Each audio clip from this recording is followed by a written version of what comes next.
तो दीदी सबसे पहले बात करते हैं कि अगर कोई भी बंदा सोचे कि मुझे यूके में अप्लाई करना है, तो उसका फर्स्ट स्टेप तो होता है भैया अप्लाई करना। तो वो अप्लाई कहाँ से करे, क्रैक करे? देन वर्क लाइफ बैलेंस कैसा है यूके में? ये जो बहुत इंडिया में मतलब नहीं था सैमसंग में। Exactly, okay. मतलब सेम कंपनी, या बस प्लेसेस चेंज हो जाते हैं तो बहुत अंतर आ जाता है। एग्जैक्टली या तो वही थे, डिपेंड करता है ना कंपनी टू। ऐसे भी इंडिया में सैमसंग में यही था, बट जो मेरा प्रीवियस एक्सपीरियंस जहाँ पे था वहाँ पे इतना नहीं था। बट या depending on team to team और काम काम वर्कलोड उस पे फिर ना वो लोग स्ट्रेच करते थे सेम कंपनी में। Just depending on different different project लोग थे जो स्ट्रेच कर रहे थे। बट यहाँ पे जहाँ तक मुझे पता है कि ऐसा नहीं है, बिकॉज वो बहुत ज्यादा इंपॉर्टेंस देते हैं तुम्हारे अपनी प्राइवेट पर्सनल लाइफ को। सो दीदी अब मेन क्वेश्चन की बात करते हैं जिससे लोग इंतजार कर रहे थे कि अगर सॉफ्टवेयर इंजीनियर अगर वो उम्मीद करे कि हाँ चलो यार हम भी यूके में अब करते हैं, बहुत सही है, वर्क लाइफ बैलेंस भी ठीक है, सैलरी वर्क लाइफ बैलेंस सही है और सब कुछ माहौल बढ़िया है, तो कितना एक्सपेक्ट कर सकते हैं वो सर? देखो डिपेंडिंग ऑन अब ना ये फैक्टर बहुत ही डिपेंड करता है, जैसे company to company, experience to experience.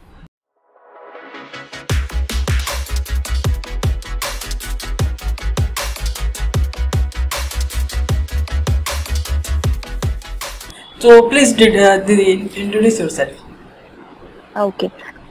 So my name is Ruchi and I am currently working at Samsung in UK as a senior security engineer for certification and Android development. तो दीदी सबसे पहले बात करते हैं कि अगर कोई भी बंदा सोचे कि मुझे यूके में अप्लाई करना है, तो उसका फर्स्ट स्टेप हम्म तो होता है भैया अप्लाई करना। तो वो अप्लाई कहाँ से हम्म करे, कैसे अप्लाई करे? अच्छा ठीक है। तो अप्लाई करने के लिए यूके मतलब मोस्टली लिंक्डइन ही यूज करते हैं। मैंने भी लिंक्डइन ही यूज किया था, तो उसमें काफी सारी अपॉर्चुनिटी जॉब ओपनिंग जितनी भी होती है वो सारी आ जाती है बेस्ड ऑन योर लोकेशन जहाँ पे भी आप अप्लाई कर रहे हो। तो LinkedIn is best I would say, वहीं से मैंने भी किया था। एंड देन उसके अलावा इंडीड भी है, but LinkedIn is the first thing that we मतलब करना चाहिए। एंड गाइज अगर आपको और हाँ, हाँ जी जी बोलिए। और एक मतलब अब अप्लाई कर रहे हैं तो उसके लिए रेज्यूमे बनाना, फिर कवर लेटर बनाना व्हेन यू आर अप्लाइंग, तो वो भी मतलब देखना पड़ता है कि कैसा एक प्रॉपर फॉर्मेट होना चाहिए रेज्यूमे का। सो वो हमें ऑनलाइन मिल सकता है कि अच्छा इस तरह से डिटेल्स कवर करनी है, प्रोजेक्ट्स रिलेटेड या एक्सपीरियंस रिलेटेड, कि ये स्किल्स पे मैंने काम किया है और ये टूल्स यूज किए हैं मैंने। और सो इस तरह से हम ज्यादा टूल्स वगैरह या जो भी स्किल्स पे काम किया है वो हाईलाइट कर सकते हैं, ताकि उन्हें पूरा रेज्यूमे ना पढ़ना पड़े। इंस्टेड वो पॉइंट्स जो हाईलाइटेड है रेज्यूमे में वो फोकस उस पे होए तो इजी हो जाएगा काफी इवैल्यूएटर के लिए भी। और कवर लेटर भी मतलब जरूरत पड़ती है यहाँ पे जब अप्लाई करते हैं, बट नहीं भी करें तो मतलब वो सेकेंडरी चीज है। बट फर्स्टली प्राइमरी रेज्यूमे का फॉर्मेटिंग और जो उसमें हाईलाइटिंग वर्ड्स वगैरह जो भी आपने लिखे हैं वो इम्पोर्टेंट है। And then secondly cover letter भी बनाओगे तो इट्स प्लस, प्लस मतलब पॉइंट। ऐसा कोई माइनस कुछ नहीं होने वाला, बट या it's a plus point. Okay, nice. So दीदी अब बात करते हैं, हमें पता चल गया कि इंडीड और लिंक्डइन कुल मिला के यहाँ से अप्लाई हम्म करना है और इतने डिटेल में आपने बताया रिज्यूमे किस तरीके से बनाना है। एंड देन अब हम्म बात करते हैं, जैसे अप्लाई हो गया और मेरे पास कॉल आ गया, तो इंटरव्यू हम्म प्रोसेस क्या होता है? आप अपना इंटरव्यू भी एक्सपीरियंस शेयर करिएगा। हाँ, तो जैसे मैंने जब यहाँ पे मतलब जब मैंने सैमसंग का जब मेरा हुआ था तो वहाँ पे तो रिटर्न क्या नहीं था, it was just technical interview थे। दो राउंड था और एक मैनेजर राउंड था and then the HR round मेरा था इसमें सैमसंग में। बट और जो इंटरव्यूज मैंने यहाँ पे दिए थे तो यहाँ पे मैंने एक पैटर्न नोटिस किया है कि यहाँ पे लोग पहले तुम्हें ना वो लोग तुम्हें एक टेक्निकल टेस्ट देंगे, जैसे कि कोई भी एंड्रॉयड एप्लीकेशन चैलेंज थोड़ा सा बनाने को देंगे और उसका टाइम फ्रेम देंगे एक छोटा सा कुछ भी। तो ये एक पैटर्न मैंने यहाँ नोटिस किया है कि मोस्टली यहाँ पे जितने भी मुझे कॉल्स आए थे except like few of them, जैसे सैमसंग है, पीडब्ल्यूसी है, उनके अलावा जो मुझे दूसरी कंपनीज के जो आए थे, मिड स्केल कंपनीज जो थी यहाँ पे, उन लोग ने मुझे टेक्निकल चैलेंज दिया था एंड देन उस तरह से उनके इंटरव्यू प्रोसेस थे। और भी जो मेरे फ्रेंड्स हैं यहाँ पे उनके भी इस तरह से ही इंटरव्यूज हुए थे। तो यहाँ का पैटर्न मुझे लगता है कि ऐसा है। पहले वो असेसमेंट के लिए देते हैं एंड देन उसके बाद फिर प्रोसीड करते हैं हाँ नेक्स्ट स्टेप। हाँ, करेक्ट करेक्ट। तो यही है। और आप अगर दीदी कुछ रिसोर्सेज शेयर कर दीजिए, जैसे कि अगर हम एंड्रॉइड डेवलपर की बात करें या फिर सॉफ्टवेयर इंजीनियर एसडी के लिए, तो क्या क्या बेसिक क्वेश्चन जो कॉमन क्वेश्चंस हैं? जैसे कि बेसिक क्वेश्चन मतलब लाइक मैं तो as a senior Android developer work कर रही हूँ, तो टॉकिंग अबाउट फ्रेशर या जो थोड़े जूनियर लेवल पे काम कर रहे हैं एंड्रॉइड में, तो मेरा जो एक्सपीरियंस था उस टाइम पे, तो मुझे ये है कि मतलब बेसिक क्लियर होना चाहिए। आप जो भी लैंग्वेज या जो भी प्लेटफॉर्म पे काम कर रहे हो उसका बेसिक्स क्लियर रखो, चाहे फिर विच इज वेरी इंपॉर्टेंट। और रिसोर्सेज कोड प्रैक्टिस करना है तो लीड कोड है, फिर हैकर रैंक है, काफी सारे हैं कोड प्रैक्टिस करने के लिए। और एंड्रॉइड रिलेटेड अगर कुछ पढ़ना है तो एंड्रॉइड डेवलपर पे मिल जाता है, या काफी सारे आर्टिकल्स वगैरह मीडियम पे मिल जाते हैं, काफी सारे आर्टिकल्स अच्छे से उन्हें एक्सप्लेन किए हुए होते हैं। तो वो थोड़ा बहुत इंफॉर्मेशन और लिख लो कि ये मैंने किया हुआ है, बेसिक क्लियर रखो, तो वो इंटरव्यू में हेल्प होता है। बिकॉज वो लोग बेसिक ही से ही स्टार्ट करते हैं। अगर तुम्हारा बेसिक क्लियर है, कोई भी प्रोग्रामिंग लैंग्वेज है या कोई भी, चाहे वो एंड्रॉयड है या कुछ भी है, तो फिर वो इजी हो जाता है अगर इंटरव्यू क्लियर करना। वही एक्सपेक्टेशन होती है, अगर बेसिक ही क्लियर नहीं है तो फिर वो ऐसा होता है ना कि कुछ आता ही नहीं है इसको, फिर क्या ही करेंगे। बिल्कुल आप सही कह रहे हो। मैंने भी कम से कम अराउंड 50 इंटरव्यू दिए होंगे यहाँ पे, तो मैं भी यही नोटिस करता हूँ कि हाँ, मतलब ज्यादातर लोग बेसिक पे ही ज्यादा फोकस देते हैं। बिल्कुल करेक्ट, यस। और दीदी अब नेक्स्ट क्वेश्चन की तरफ बढ़ते हैं। तो नेक्स्ट क्वेश्चन ये निकल के आता है कि हमने इंटरव्यू भी क्रैक कर लिया, देन वर्क लाइफ बैलेंस कैसा है यूके में?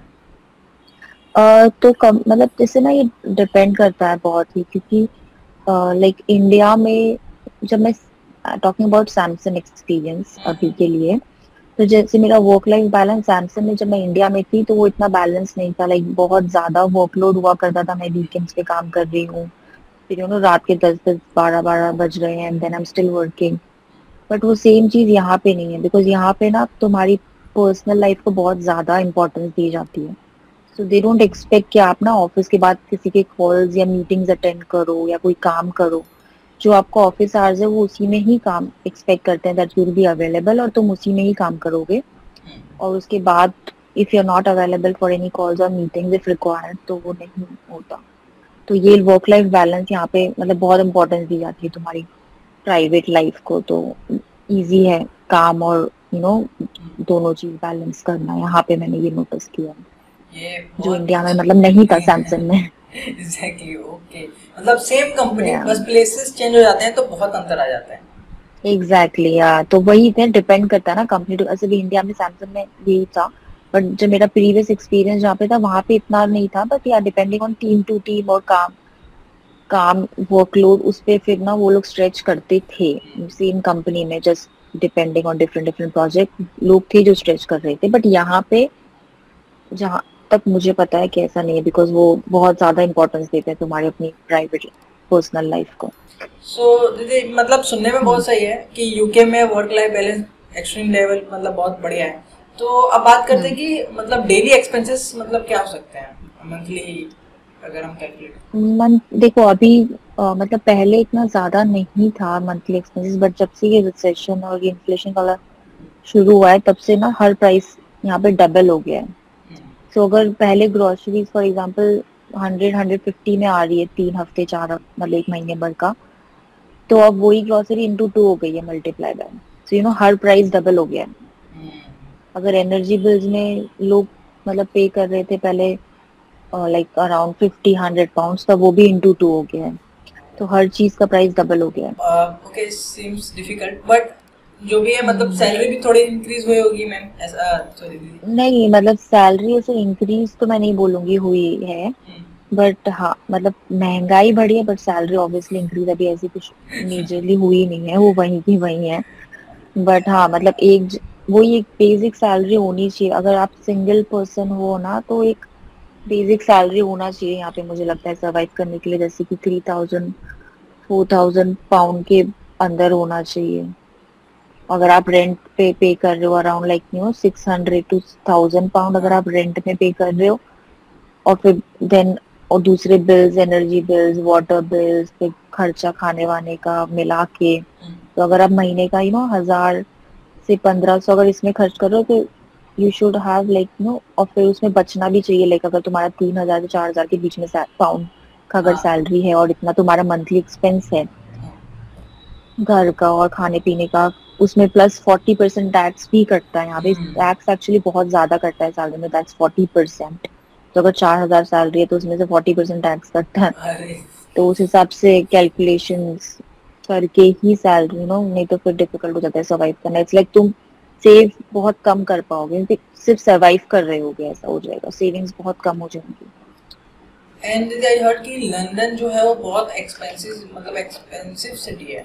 मतलब मैंने अभी हाँ लन बता रहे थे मुझे कि बोल रहे थे कि अगर लंदन में अगर as a software engineer job करोगे भाई, तो मतलब तुम सरवाइव ही कर पाओगे, मतलब जैसे अभी आप बता रहे हो ना, सेम वही चीज बता रहे हो। हम्म, correct correct sir.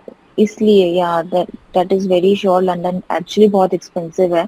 If you go outer London तो फिर भी बेटर है, बट हाँ लंदन में काफी एक्सपेंसिव है। सो दीदी अब मेन क्वेश्चन की बात करते हैं जिससे लोग इंतजार कर रहे थे कि अगर सॉफ्टवेयर इंजीनियर अगर वो उम्मीद करे कि हाँ चलो यार हम भी यूके में अब करते हैं, बहुत सही है, वर्क लाइफ बैलेंस भी ठीक है, सैलरी वर्क लाइफ बैलेंस सही है और सब कुछ माहौल बढ़िया है, तो कितना एक्सपेक्ट कर सकते हैं वो सर? देखो डिपेंडिंग ऑन, अब ना ये बहुत ही, ये फैक्टर बहुत ही डिपेंड करता है, जैसे company to company, experience to experience. तो ऐसे सीनियर डेवलपर अगर देखेंगे ना तो I guess 65 to 70,000 per annum pound, ये बेसिक सैलरी है जो तुम एक्सपेक्ट कर सकते हो। और इसमें टैक्स भी बट वही कटेगा? कुछ कंपनीज, हाँ मतलब इसमें भी टैक्स कटेगा। हाँ, और सेम सीनियर लेवल को कुछ कंपनीज है जो ना 80-90 तक भी दे रही है, 80,000 पर एनम भी दे रही है, 90,000 पर एनम भी दे रही है, और कुछ कंपनीज है जो 55-50 तक भी दे रही है। ओके। तो ये बहुत ही डिपेंड करता है factor, but I think 65 to 70,000 तो होना ही चाहिए यहाँ पे, एक डिसेंट सैलरी टैक्स कट के, और फिर तुम्हारे पास एक डिसेंट एटलीस्ट कुछ बचा सकते हो, तो इतना तो होना ही चाहिए। सही बात। Hmm. Okay, so guys hope so आपको वीडियो पसंद आई होगी। एंड दीदी एंड में आप कुछ एडवाइस देना चाहोगे जो भी परस्यू करना चाहते हैं, तो मतलब स्टूडेंट्स हो सकते हैं, तो उनको क्या स्टेप करना हम्म। चाहिए फिर वो यूके में as a software engineer job कर सकते हाँ तो अगर मतलब जो भी आपका ऑडियंस है जिसको भी अगर इंटरेस्टेड है यूके में, तो वही है कि लिंक्डइन के थ्रू ही आपको पता चलेगा कि यहाँ पे एग्जैक्टली कितनी ओपनिंग्स हैं आपके प्रोफाइल के अकॉर्डिंग, आपके एक्सपीरियंस के अकॉर्डिंग। तो आप पहले देख लीजिए कि कौन से जॉब्स हैं, कहाँ पे हैं, और फिर वो कंपनीज आपको वीजा ऑफर कर रही है कि नहीं, वर्क वीजा, बिकॉज वो भी बहुत मैटर करता है। बिकॉज मोस्ट यहाँ पे कुछ कंपनीज होंगी जो तुम्हें वर्क वीजाज नहीं देंगी, but you need a work visa यहाँ पे आने के लिए, राइट? तो जैसे 10 में से 5 कंपनी होगी जो नहीं दे रही होगी, 5 होंगी जो दे रही होंगी। हैं? फिर वो 5 में आप अप्लाई करोगे तो उसमें से 3 में कॉल आएगा, 3 में नहीं आएगा, फिर 3 में से 1 में होगा, 1 में नहीं होगा, सही बात। तो इस तरह से काफी है। तो मतलब वही लिंक्डइन पे इज व्हाट विल हेल्प जिसको भी, जो भी इंटरेस्टेड है। And thank you so much दीदी for your timing and your guidance. Hope so guys कि आपको सारी वेलकम। चीज़ समझ में आ चुकी होंगी, समझ में आ चुकी होंगी, तो यार वीडियो को शेयर करो, बिकॉज ज्ञान